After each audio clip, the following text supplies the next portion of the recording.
Kini chili now ma'am sir. Hi friends, welcome back to my channel. Ngasi aina thongjadawri si Hyderabadi green chicken curry ni. Masi yam haubani yam unique oiba recipe ni.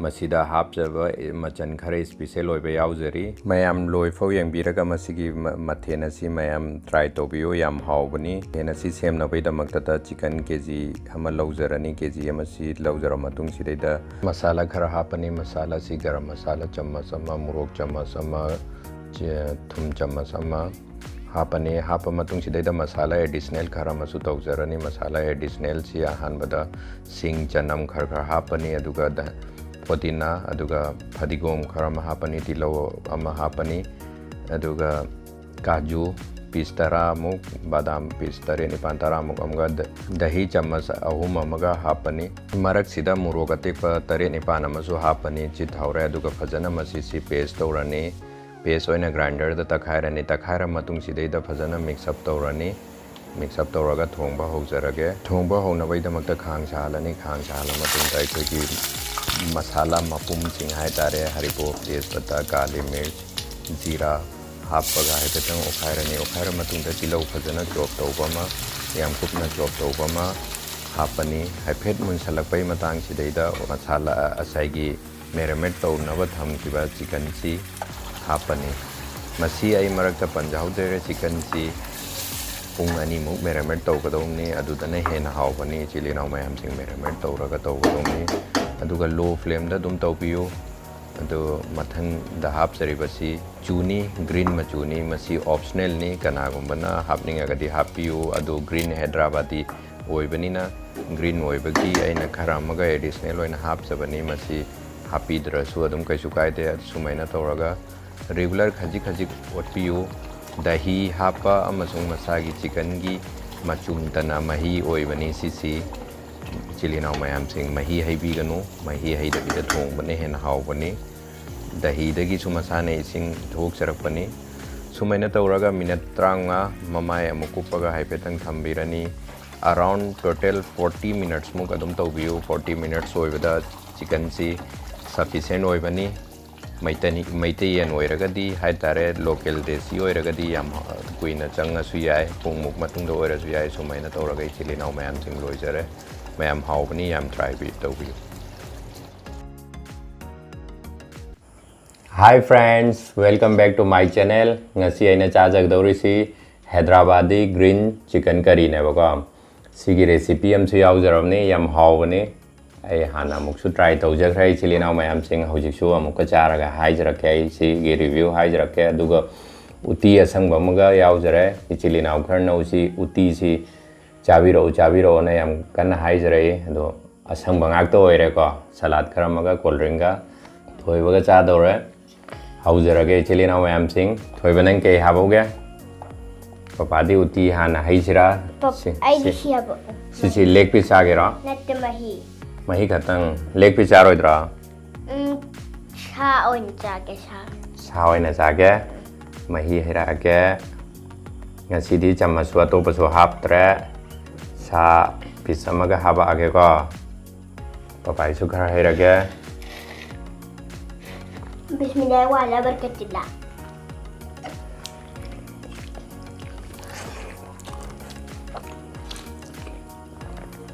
chicken jam ta cha ge ya yam chaning hai kini chili naw mayam sir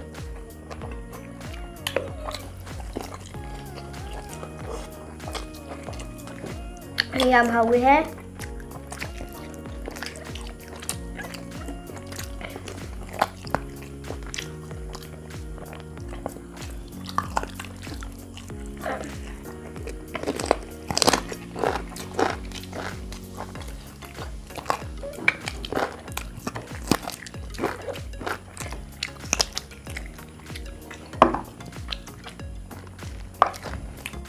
thoiba nang chana chaninga chu adum loro ka ke cha dori no loro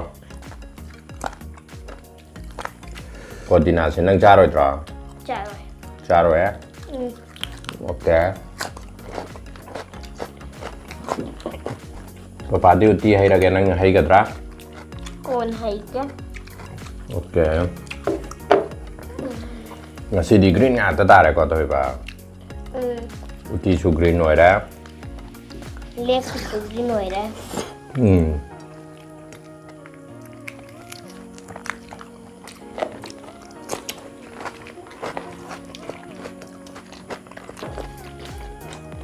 Wow. Ai đi làm lâu thật á. Ăn cha rồi đó. Con này tàu kìa. Rồi vâng ạ.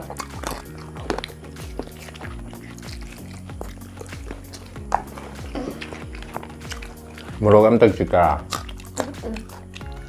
Sao nè.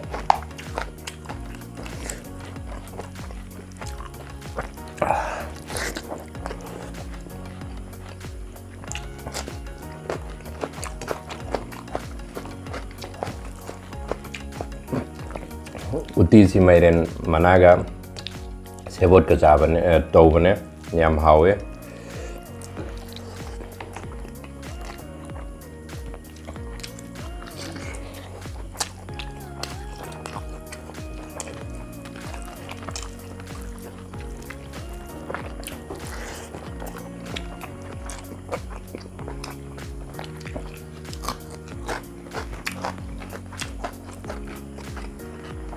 Ma'am yên cái recipe sẽ try tàu biếu kaju badam apa cái số tàu này em hào ấy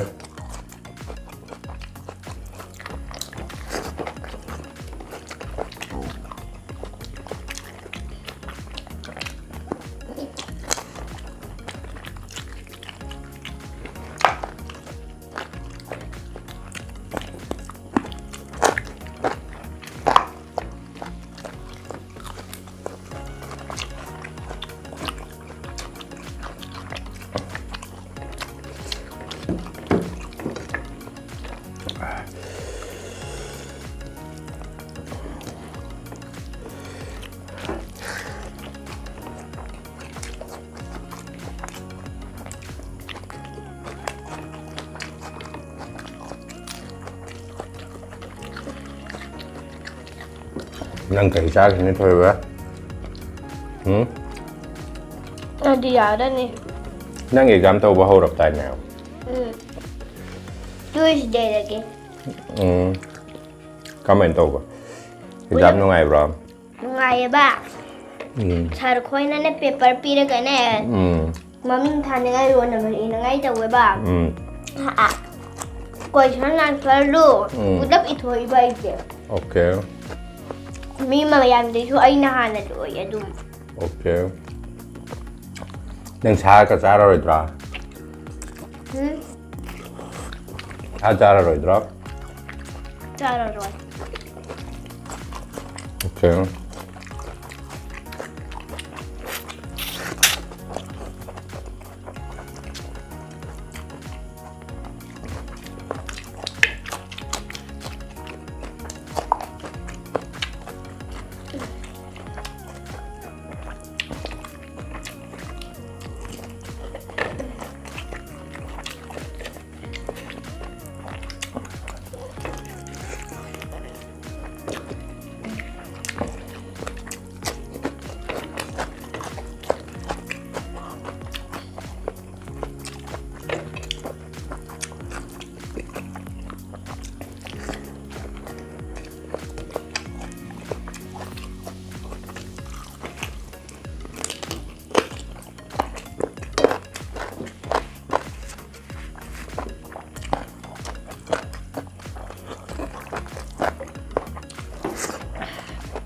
Papa đi rồi.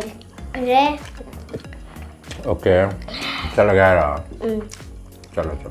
Mà làm papa channel thì vui like, comment, share tàu view, subscribe tàu đào mình mà khi này subscribe tàu view. Bye.